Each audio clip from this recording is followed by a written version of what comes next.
Sa Re Ga Ma Pa senior season 4ஓட ஒரு செம்மையான promo ஒன்று வெளியாகி இருந்தது. இந்த ப்ரோமோவ வந்துட்டு பார்க்கும்போது, மறுபடியும் பார்க்கணும் போன்ற ஒரு மாதிரியான ஃபீல் தான் இந்த ஒரு ப்ரோமோ வந்துட்டு குடுத்திருந்தது. அப்படி என்ன அந்த ப்ரோமோல இருந்தது அப்படின்னு சொன்னா, நம்மளுடைய போட்டியாளர்கள் எல்லாம் வந்துட்டு பாடுறது மட்டும் இல்லங்க, நடிப்புலயும் சும்மா பின்னிட்டாங்க அப்படின்னு சொல்லி தான் சொல்லணும்.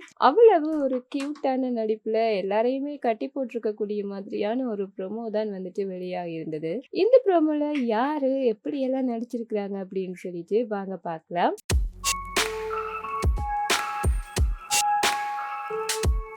சரிகமபா சீனியர் சீசன் 4ஓட இந்த ரவுண்ட் என்ன அப்படின்னு சொல்லி பார்த்தீங்கன்னா, மணிரத்னம் அவர்களுடைய மௌன ராகங்கள் சுற்று தான் நடக்க போகுது. இந்த ஒரு சுற்றுக்காக இந்த பேர்லயே வந்துட்டு ஒரு அட்டகாசமான ப்ரோமோ வந்துட்டு வெளியாகி இருந்தது. அதுல யாரெல்லாம் நடிச்சிருக்கிறாங்க அப்படின்னு சொன்னா, நம்மளுடைய அமன் மற்றும் கோபிகா 2 பேரும் சேர்ந்து நடிச்சிருப்பாங்க.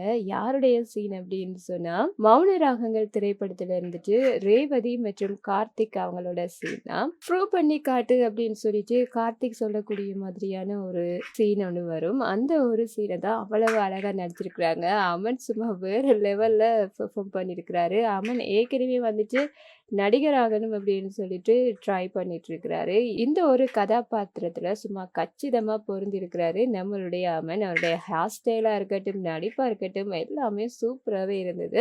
பார்க்கும்போது அவ்வளவு கியூட்டாவும் இருந்தது. இதை தொடர்ந்து நம்முடைய சரத் மற்றும் ஸ்வேதா 2 பேரும் சேர்ந்துட்டு ஒரு சீன் பண்ணியிருக்கிறாங்க. என்ன அப்படின்னு சொன்னா, அலைப்பாயுதே திரைப்படத்துல இருந்துட்டு தான். இதுலயுமே வந்துட்டு இவங்களுடைய நடிப்பு சும்மா அட்டகாசமா இருக்குது. ஸ்வேதா வந்துட்டு நீ பணக்கார பையனா அப்படின்னு சொல்லி கேட்கக்கூடிய அலைப்பாயுதே திரைப்படத்துல இருக்கக்கூடிய மாதிரியான நம்மளுடைய மாதவன் மற்றும் சாலினியோட அந்த ஒரு ஜோடி சும்மா சூப்பரா செட் ஆயிருக்குது அப்படின்னு சொல்லி தான் சொல்லணும். சாலினி மாதிரியே நம்மளுடைய ஸ்வேதாவும் வந்துட்டு வேற லெவல்ல நடிச்சிருக்கிறாங்க. நம்முடைய சரத்துமே வந்துட்டு மாதவன் மாதிரியே சும்மா சிரிச்சு அட்டகாசமா பெர்ஃபார்ம் பண்ணியிருக்கிறாரு. பார்க்கவே அவ்வளோ ஒரு கியூட்டா இருந்தது.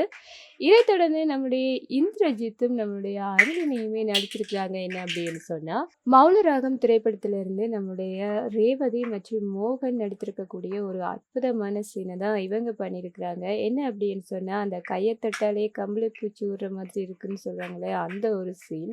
இது எப்பயுமே வந்துட்டு மறக்க முடியாத ஒரு சீன் தான். இந்த ஒரு சீனை நம்மளுடைய அருளினியும் இந்திரஜித்தும் வேற லெவல்ல வந்துட்டு நடிச்சிருக்காங்க.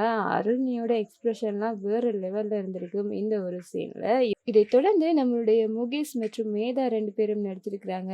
எந்த சீன் அப்படின்னு சொன்னா, ரோஜா திரைப்படத்துல இருக்கக்கூடிய அந்த சொறி சொல்ற சீன் தான் நம்மளுடைய அரவிந்த் சாமிகிட்ட வந்துட்டு மது அவ்வளவு கியூட்டா சொறி சொல்லியிருப்பாங்க. அதே கியூட்னஸ்ல வந்துட்டு நம்மளுடைய மேதா அவ்வளவு அட்டகாசமா நடிச்சிருக்கிறாங்க. அது மட்டும் இல்லாம அந்த ஒரு ஃபீலை நம்மளுடைய முகேஷுமே வந்துட்டு கொடுத்துருக்கிறாரு. மௌன ராகங்கள் அப்படின்னு சொல்லிட்டு வந்திருக்கக்கூடிய இந்த ஒரு ப்ரோமோவை பார்க்கும்போது மறுபடியும் பார்க்கணும் அப்படின்னு சொல்லி தூண்டக்கூடிய மாதிரியான ஒரு அட்டகாசமான ப்ரோமோவாக தான் இது இருந்தது. இந்த ப்ரோமோவை வந்துட்டு யாரெல்லாம் பார்த்தீங்க? இந்த பார்த்த ப்ரோமோவுல யாருடைய நடிப்பு உங்களுக்கு ரொம்பவே பிடிச்சிருக்கு? யாருப்பா இவங்க நடிக்கவும் செய்றாங்க, பாடவும் செய்றாங்க, இவ்வளவு அட்டகாசமா எல்லாமே செய்றாங்களே அப்படின்னு சொல்லி தோன்ற அளவுக்கு சூப்பராவே நம்மளுடைய போட்டியாளர்கள் இதுல நடிச்சிருக்காங்க அப்படின்னு சொல்லி தான் சொல்லணும். இவங்களோட பாடலை தாண்டி இவங்களுடைய நடிப்பு எந்த அளவுக்கு உங்களுக்கு பிடிச்சிருக்குன்றதையும், யாருடைய நடிப்பு ரொம்ப ரொம்ப பிடிச்சிருக்குன்றதையும் மறக்காம கமெண்ட்ல சொல்லிடுங்க.